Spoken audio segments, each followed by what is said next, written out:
What's up everybody, welcome back to another build video. Guys, this video is going to be a little bit more special. In this video I will show you the build that I was running while playing with SheenShots moments after the new patch released. If you're not living under a rock, I'm pretty sure you know this guy. He also makes build videos for Remnant 2 and he's one of the top creators for this game. In a moment I will show you some clips of his live stream where we played together to test the new patch and also show you guys a very nice combo with Miasma and Eruption.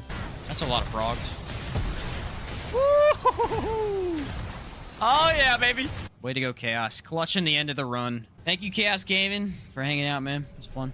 I had a blast playing with him, guys. He is a very cool dude. Our builds had spectacular synergy, we wrecked many bosses, but unfortunately I was participating only the last 3 hours of the stream. Fear not though guys, we might do another one together. This time guys, be sure to check out his streams because you might find me in there. So this was exactly my build. The only thing I changed is the armor set to be more tanky, and I also added MP60 to have crippling mist. Look at those numbers guys, I think that this is the most status effect damage that you can do right now in the game. After the DPS check we will have a complete build analysis for what is going on with this build because of the new patch. And after that, yeah, you guessed it, we're gonna fight some bosses. Those are some sexy numbers guys. Let's go to the full analytical build breakdown. Before we go to the analysis of the build, if you're going to play this build in co-op like we did, one of you guys should use Eruption. This will do massive damage up to 400% on the enemies that had Miasma applied on them from your teammate. Okay you guys, so for this build we are using Miasma with Challenger and the skill Rampage. There are two very important reasons why we are using Challenger. The first one, of course, it's because Rampage has amazing interaction with Sparkfire Shotgun. It can stack it up in matter of seconds. And the second reason is because we are benefiting literally from everything from this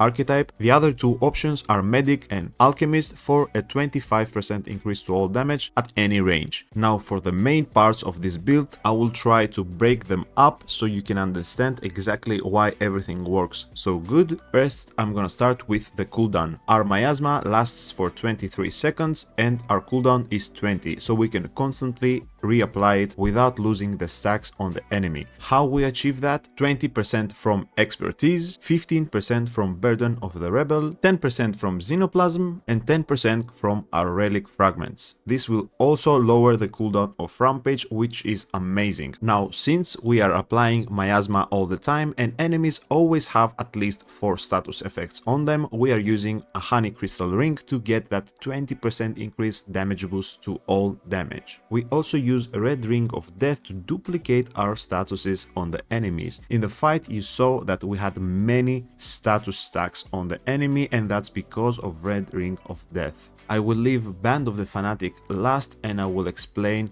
very shortly why. Our amulet for this build is going to be Sinister Totem. This will increase the status effect damage by 50% at max stacks. For the relic we are using 10% elemental damage minus 10% skill cooldown, and the last fragment is very flexible. You could go for whatever you like, either mod cost, mod duration, more health, or whatever you prefer. I did go with 10% range crit chance to proc fetid wounds more often. So now that we are on the long gun, I also used Overflow for that 15% increase fire rate and also the shock damage and fetid wounds. We also use Krelax here guys. This does insane amount of damage by its own. I don't know why it says 187, that's not what it does at all. On the Krelax we are using Stormbringer. This will give us 50% increased damage to our initial Krelax throw. Also will lower the enemy's resistance to all status damage by 10%. So that's huge. We will have a very nice debuff for the enemies for extra damage. And for the handgun I'm using MP60 with Creeping Mist, which will give us 25% extra status damage on top and 5% critical chance. Our mutator is going to be Twisted Wounds, so we can apply another status effect. But we can also use Feedback here to get 20% of single charge value as mod power over 10 seconds. This is a very nice alternative which will feed mod power to your kit.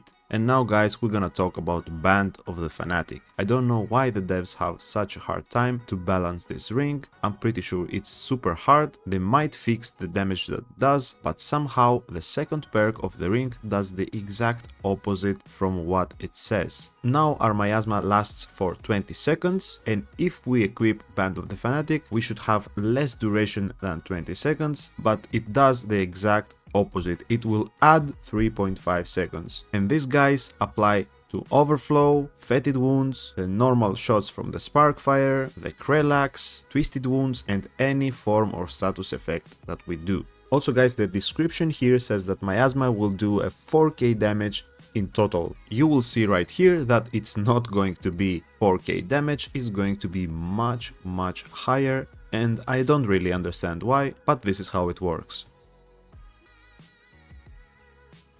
So our Miasma is doing a total of 10k damage approximately. Sometimes the number is not the same, but on the description it says 4k. I don't understand why, but guys, I'm just here to inform you that this is the way it goes. I'm very sure that the Red Ring of Death plays a big part of it, but still it should go up to 8k damage, not 10, who knows. The traits are highly calculated, guys, you don't have room for many changes. Fortify and Vigor, of course, to be as tanky as possible. Ammo reserves is mandatory for the Sparkfire shotgun, we are using a lot of bullets. Flashcaster is also mandatory because we are using our skills very often, and having less cast time for your skills is the difference between getting hit or not. As we said, Expertise for the 20% skill cooldown, Spirit because we don't have any form of mod generation, so this is also very nice to have, Amplitude so we can boost the range of Miasma and also the prime perk of the Ritualist, Siphoner for the lifesteal, and Handling because without it, Sparkfire kicks like a donkey. Also the reticle will get smaller so you can be more accurate. I want to say something to you, yes, you that you are watching this, I appreciate you. Thank you for watching my videos, thank you for the support. For you, it's just a click, but for me, it means the world. One video ago, I asked if you can help me reach 2k subs, which was my goal, and a video later, we already did it. You guys are legends. Thank you so much. I will not stop trying to provide the best possible content for Remnant 2, and who knows, maybe someday for other games as well, but until we get to that point, let's watch some boss fights. This build is not as powerful as it looks. In my humble opinion, dot damage got nerfed. The only difference is that now you can use it only with Ritualist. So let's watch this build in action. We're gonna kill True King and then Annihilation. I hope you guys enjoy this video. I love you all, but that's all from me now. Enjoy the fights. I will see you on the next one.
just calling to say I